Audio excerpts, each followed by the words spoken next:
ત્રિગુણાત્મક સૃષ્ટિ જે ગુણ અને દોષનો ભંડાર છે. ગુણ અને દોષમાંથી જ સૃષ્ટિનું સર્જન થયું છે. જડ ચેતન ગુણ દોષમય વિશ્વ કિન્ન કરતા. સર્જનહારે આ સૃષ્ટિનું સર્જન ગુણ દોષના મિશ્રણ વાળું બનાવ્યું છે. ત્રણ કાળ પણ, ત્રણ ગુણ પણ, સત્વ રજ અને તમ, એ ત્રણોનું મિશ્રણ એટલે આ જીવન છે. જીવ ઈશ્વર ને માયા એ આ જગતની સૃષ્ટિનું સ્વરૂપ. આમ ત્રિગુણાત્મક જગત છે અને એના આધારે જ આ સર્વ સર્જન થયેલું છે. અહીંયા લક્ષ્મણદાસજી મહારાજે એ ત્રિગુણાત્મિકા સૃષ્ટિની વાત કરી, પણ એ ત્રણેયને જુદા બતાવ્યા પછીથી કહ્યું આખરે એ બધું એકમાં જ ભળી જાય છે અને અદ્વૈત થઈ જાય છે, કશું જ જુદું રહેતું નથી. સુરત મન કા, મન શબ્દ કા. આપણે ખૂબ સરસ રીતે એનું નિરૂપણ કર્યું અને કહ્યું શબ્દ કુન કા ટેકા, એમ પણ કહી દીધું. શબ્દને કોને ટેકો? ભગવાનના નામને કોનો આધાર? ભગવાનનું નામ જપીએ છીએ, શબ્દથી મંત્ર જપીએ છીએ, તો જેનું મંત્ર જપતા હોય, જેનું નામ લેતા હોય, એનો એ પરમાત્મા, એનો આધાર. જો ગુરુ મહારાજે શબ્દ મંત્ર આપ્યો હોય તો એ શબ્દ એ મંત્રનો આધાર સદગુરુ. ભગવાનના નામનો જપ કરતા હોય એ શબ્દ છે નામ, તો એનો આધાર ભગવાન સ્વયં પોતે. તો અહીંયા સુરત શબ્દ અને મન આ ત્રણેય છે. બધાની સાથેનો અભ્યાસ કર્યો. સુરત મનને જોડાડી, મનને શબ્દમાં જોડાડ્યું અને એ રીતે સાધન પોતે યોજ્યું. આ બધાની અંદર ઉપાસના કરી, પણ જયારે સદગુરુ સ્વયં આવીને મને પ્રાપ્ત થયા, હું સદગુરુ મહારાજને પામ્યો ને, ત્યાર પછી એમણે એક સમજણ આપી, એક સૂઝ આપી. અને સૂઝ કઈ? આપ આગે તેનું એકા. પોતાના નિજ સ્વરૂપ આગળ એ ત્રણે એક, સુરત શબ્દ અને મન. સુરત શબ્દ એ તો ઉપાસના છે, સુરત શબ્દની ઉપાસના, અને મનને એમાં ભેળવવાનું છે. એ જે ત્રિક થયું, ત્રણ થયા, પણ જયારે સદગુરુ મળ્યા, એમણે ખૂબ સરસ રીતે સમજાવ્યું કે વત્સ, સુરતા પણ અલગ નથી, મન પણ અલગ નથી, શબ્દ પણ અલગ નથી. આ બધું આ ત્રણેય એક જ સ્વરૂપમાં સમાયેલું છે, અને તે આત્મામાં, આત્મ સ્વરૂપની અંદર. આ શરીરમાં આત્મા સિવાય બીજું કશું છે જ નહીં. આખું શરીર જે રીતે નભે છે, પોસાય છે, જીવે છે, એ બધું એક માત્ર આત્માના આધારથી. જો આત્માનો આધાર, શબ્દનો આધાર સમાપ્ત થઈ જાય તો ઇન્દ્રિયો નથી રહેતી, મન નથી રહેતું, શરીર નથી રહેતું, સુરતા પણ રહેતી નથી. એટલે આ બધા જ એકમાં જ સમાઈ ગયેલા છે. આપ આગે તેનું એકા. બસ આપણા નિજ સ્વરૂપ આગળ કશું જ જુદું નથી. મન તો પણ મારું છે, સુરતા પણ મારી છે, શબ્દ પણ મારો છે. તો સુરત શબ્દ ને મન બધા એકાકાર, એક રસ થઈ જાય. તેનું એક જ સ્વરૂપ અદ્વૈત બની જાય. જેમ દાળ બનાવી હોય, એમાં પાણી પણ હોય, દાળ હોય, મસાલા હોય, મસાલાનું વઘારનું તેલ બધું જ હોય, પણ એ દાળની અંદર બધું જ ભળી જાય, કશું જુદું ન રહે. એમાં હળદર પણ જુદી ન રહે, મીઠું પણ જુદું ન રહે, મરચું જુદું ના રહે, બધું જ એક થઈ જાય. દાળ પાણી બધું જ. અને પછીથી ખાનારો પણ એની સાથે એક થઈ જાય. કેટલી સરસ દાળ છે! એટલે પોતે જ એની અંદર ભળી ગયો. તો ત્યાં દ્વૈતપણું કશું જ રહેતું નથી, બધું જ. પણ એ આવી સમજ આપે કોણ? આપણે તો વર્ણન કરવું હોય તો કહીએ, મેં બનાવી છે દાળ, એમાં દાળ છે, પાણી છે, મીઠું છે, મરચો છે, મસાલા છે, વઘાર છે, આ બધું જ કહીએ આપણે. ધાણા, મરચાં, આદુ જે નાખ્યું બધું કહી દઈએ, કારણ કે આપણે જાણીએ છીએ અને જુદા જુદાના એના આપણે સાક્ષી છીએ. પણ જેણે એ જુદું જુદું જોયું જ નથી, જમવા બેઠો છે, માત્ર દાળ જ પીરસાઈ છે, બહુ સરસ છે એમ કરીને પોતે મનથી એક થઈ ગયું. જેમ સુરત શબ્દ એક થઈ જાય, એમ દાળ ને મન એક થઈ જાય. સુરત મન એક થાય, એમાં એકાગ્ર થઈ જાય, એટલે દાળમાં મન એકાગ્ર થઈ ગયું, જમવામાં એકાગ્ર થઈ ગયું. તો એ રીતે ગુરુ મહારાજે અધ્યાત્મને, આત્માની ઉપાસનાને, એ સાક્ષાત્કારને આ રીતે બતાવી દીધું. દાળ તો આપણે સમજવાની એક વસ્તુ દાખલો છે, પણ આત્માની સાથે પણ જયારે આપણું શરીર, શરીરની ઇન્દ્રિયો, મન અને બધી જે પ્રવૃત્તિઓ છે બધું જ એક થઈ જાય, કશું જુદું ન રહે, હું એક જ છું. આમ લક્ષ્મણદાસજી મહારાજે કહ્યું કે ગુરુ મહારાજે મને સમજાવ્યું કે આ ત્રણેયનું સ્વરૂપ એક જ છે, કશું જ કોઈનાથી જુદું નથી. આ સમસ્ત જગત, એમ કહીએ કે સમસ્ત જગતની અંદર જળ ચેતનની અંદર પરમાત્મા રહેલો છે. તો દેખાતો કેમ નથી? દેખાવો જોઈએ. કેમ દેખાતો નથી? જળમાં નથી દેખાતો, જળમાં ના દેખાતો, ચેતનમાં નથી દેખાતો.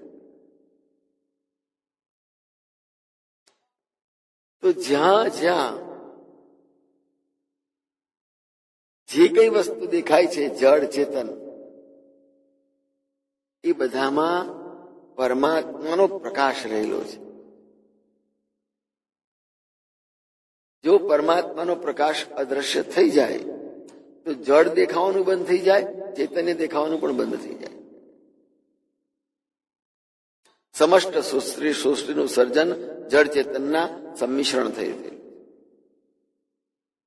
જળ છે એ આ શરીર છે, અને ચૈતન્ય છે એ આત્મા છે.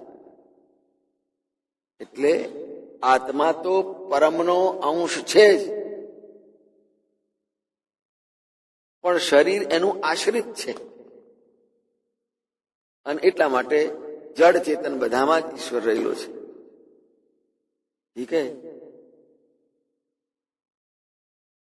શરીર આત્મચેતનાનું આશ્રિત છે, અને એટલે જ જળની અંદર પણ ઈશ્વરને જોવાનું છે. જળ કહીને આ શરીરને જળ કહ્યું, પ્રકૃતિ કહી, અને ચેતન્ય તરીકે આત્માને કહ્યું. તો જળ અને ચેતનને નાથી ઉત્પન્ન થયેલું આ જગત ગુણદોષ. આત્મામાં ગુણ છે, શરીરમાં જડતા છે, દોષ છે, એટલે ગુણદોષમય જળ ચેતન. જળ અને ચેતન એકમાં ગુણ છે ને એકમાં દોષ છે, આત્મા અને શરીર. તો જે આપણને મહાપુરુષે દ્રષ્ટિ આપી, પૂર્ણ બ્રહ્મ ચરાચર વ્યાપક, એ પૂર્ણ બ્રહ્મ જે છે ચેતના, ચર અચર જળ અને ચેતન બધામાં એ જ સમાયેલો છે. અને એટલે જ જ્યાં સુધી એમાં પ્રકાશ રહેલો છે, એ પરમનો પ્રકાશ છે એટલા માટે દેખાય છે. જેનામાં પરમનો પ્રકાશ ન હોય એનું અસ્તિત્વ જ ન ટકી શકે. શરીરમાં આત્માનો પ્રકાશ ન હોય તો કશું જ ચાલવાનું નથી, કશું બની શકવાનું નથી. શરીર હેમખેમ હોય, આખું ને આખું હોય, બધું જ હોય, આંખો ઉગાડી હોય, કાન ખુલ્લા હોય, નાક ખુલ્લું હોય, મોં પણ ખુલી ગયું હોય, તો ખુલ્લી આંખ હોવા છતાંય આંખને જોઈ શકશે નહીં, કાન સાંભળી શકશે નહીં આ જગતને, નાકથી કોઈ દુર્ગંધ કે સુગંધ લઈ શકશે નહીં, મોઢાથી બોલી શકવાનું નથી, શ્વાસોશ્વાસ પણ નથી. તો આ બધું અંધારું કેવી રીતે થઈ ગયું? એને તો બસ પછી તો સમાપ્ત થઈ ગયું, કશું જ નહીં. તો પરમાત્મા એક જ્ઞાન સ્વરૂપ છે, પરમાત્મા એ પ્રકાશ સ્વરૂપ છે, અને જ્ઞાન પ્રકાશ કહ્યું એને. મહારાજની જ્યોત છે એ મહારાજનું જ સ્વરૂપ છે, પણ એ જ્ઞાન પ્રકાશ છે, જ્ઞાન સ્વરૂપ છે, પ્રકાશ સ્વરૂપ છે. એમાંથી જ મેળવવાનું છે. જેમ કોળિયું, દિવેટ અને ઘી ત્રણ એક થયા એટલે એની પર એક દીવો પ્રગટ્યો અને એને પ્રકાશ આપ્યો. એમ સુરતા, મન અને શબ્દ ત્રણેય જયારે એક થયા, અદ્વૈતનો દીવો પ્રગટ્યો, ત્યારે ખ્યાલ આવ્યો, ઓહ, આ ત્રણેયમાં કશું જુદાપણું છે જ નહીં, બધું એક જ છે. એવી સમજણ કોણે આપી? કે સદગુરુ મોએ આન મેલે જબ આપ આગે તેનો એક આવો. આપ એટલે કોણ? આ શરીર નહીં, ચૈતન્ય સ્વરૂપ જે આત્મા છે, એ આત્મવૃત્તિ એ જ આપ, એ જ હું છું. જયારે વૃત્તિ આપણે બહાર બતાવીએ છીએ, આ બધું મારું છે, મેં કમેલું છે, હું માલિક છું, તો એ આપણી આપ વૃત્તિ, જે આત્મવૃત્તિ છે ને, વેર વિખેર થઈ ગઈ આ બધાની અંદર, જેને કહેવાય કે અહમ ને આસક્તિનું પરિણામ છે. પણ અહમ અને આસક્તિને જો સંકેલી લેવામાં આવે અને બહારના ભાવો ભલે જે છે તે પણ સમજણપૂર્વક, જ્ઞાનપૂર્વક સમજાય તો આ કશું જુદું નથી. આપ આગે તેનું એકા, પોતાની આગળ જ્યાં પ્રત્યક્ષ સાક્ષાત્કાર થઈ ગયો, જોયું કે આ તો કશું જુદું નથી. રસોઈ ગમે એટલી પીરસાઈ હોય જુદી જુદી જુદી જુદી, પણ માણસ જમવા મળે ને પેટમાં જાય ત્યારે આપ આગે સબ એકા, કશું જુદું, કારણ કે એ પોતાનામાં સમાઈ ગયું. એમાંથી હવે જુદું પાડવું છે તો નહીં પડી શકે કશું. એમ વૃત્તિઓ આત્મચેતનાની અંદર જયારે સંપૂર્ણ સમય જાય ને, પછી એમાંથી જુદું પડી શકતો જ નથી. એનું નામ છે અદ્વૈત. અદ્વૈત, બીજું નહીં. હું માત્ર એક જ આત્મચેતના.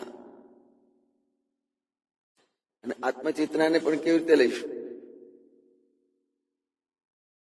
કે પરમાત્મામાં હું છું અને એનામાંથી હું છું.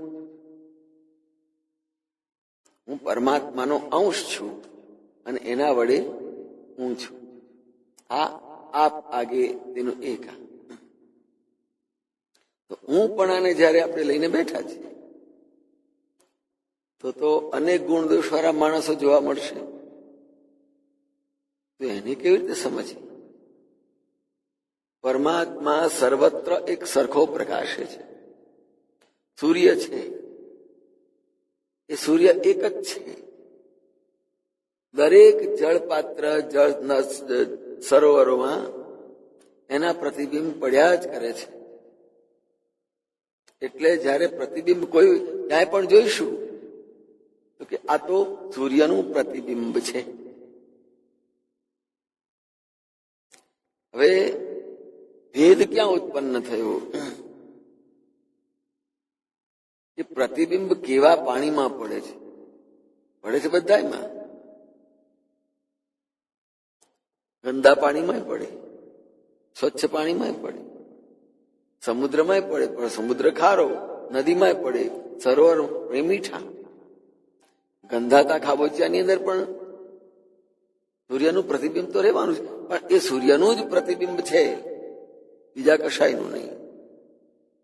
પણ પ્રતિબિંબ ધારણ કરનાર જે જલ છે, જે જીવન છે, એ કેવું છે એની ઉપર એ ગંદુ, મેલું, સાફ, સરસ એ દેખાવાનું છે.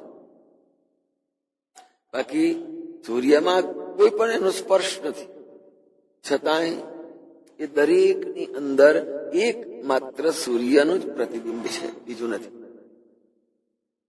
એમ આત્મચેતના પણ યથા પ્રકાશતી એકા કૃષ્ણમ લોકમ ઇમમ રવિ. સમસ્ત દુનિયાની અંદર સૃષ્ટિમાં એક સૂર્ય પ્રકાશે છે, પણ એના પ્રતિબિંબ, એના કિરણો અનેક હોય. કિરણ ક્યાં જઈને પડ્યું અને એ કિરણ વડે શું દેખાયું એ વાત ગૌણ છે. પણ કિરણ દ્વારા, સૂર્યના પ્રકાશ દ્વારા ખબર પડી કે આ સારી વસ્તુ છે, આ ખોટી વસ્તુ છે, આ નકામી છે, આ ગંદી છે, આ કામની છે. પણ આખરે તો પ્રકાશ તો એક જ સૂર્યનો છે. બસ એ જ રીતે બધા જ શરીરમાં પ્રતિબિંબ એક પરમાત્માનું જ છે. આપ આગે તેનું એક, કશું જુદું નથી. પ્રાણ, પ્રકૃતિ અને પુરુષ. પ્રકૃતિ એટલે શરીર, પુરુષ એટલે અંદર આત્મા અને પ્રાણ, આ ત્રણ. પણ ત્રણેયનો એક જ જગ્યાએ સમન્વય થઈ જાય છે. દરેક શરીરની અંદર એક જ પરમ ચૈતન્યનું પ્રતિબિંબ છે, પણ એ દરેક પ્રતિબિંબની અંદર ગુણદોષ છે, સ્વભાવના કેટલાય પ્રકારના એ ભેદ રહેવાના. કેમ? એમ જેવું પાણી પ્રતિબિંબને કશું સ્પર્શતું નથી, પણ એમ કહેવાય કે આ ગંદા પાણીમાં પ્રતિબિંબ છે. એમ જીવનની અંદર પણ કે આ ભગવાનનો અંશ છે, પણ ખોટા સંસ્કાર વાળો છે. ગંદાતું પાણી હોય, ગંદુ પાણી હોય, મેલું પાણી હોય. તો આ રીતે સમસ્ત સૃષ્ટિની આગળ કહ્યું. લક્ષ્મણદાસજી મહારાજને પરિચય આપ્યો, અનુભવ આપ્યો, ત્યારે બોલ્યા કે સદગુરુમોએ આન મિલે જબ આપ આગે તેનું એક. આમ આપણા સ્વયં પ્રકાશ આત્માની આગળ કશું જ જુદું નથી પડતું, કારણ આત્મા સર્વમાં સમાયેલો છે. આત્મા સર્વમાં સમાયેલો છે, પણ એ બધાથી પર છે. સર્વ આત્મામાં નથી બેસી શકતો, અલગ પડી જાય. પણ જ્યાં સુધી અસ્તિત્વ છે ત્યાં સુધી અદ્વૈત પણ એનું એ જ રહે છે, શરીર અને આત્માની સાથે. તો ગુરુ મહારાજે લક્ષ્મણદાસજી મહારાજને સમજાવ્યું. સદગુરુમોએ આન મિલે, મળ્યા ને એમણે જ્ઞાન આપ્યું, સમજ આપી. હે વત્સ, આપ આગે તેનું એકા, પોતાના આત્મ સ્વરૂપ અગાડી કશું જ જુદું નથી. જય મહારાજ.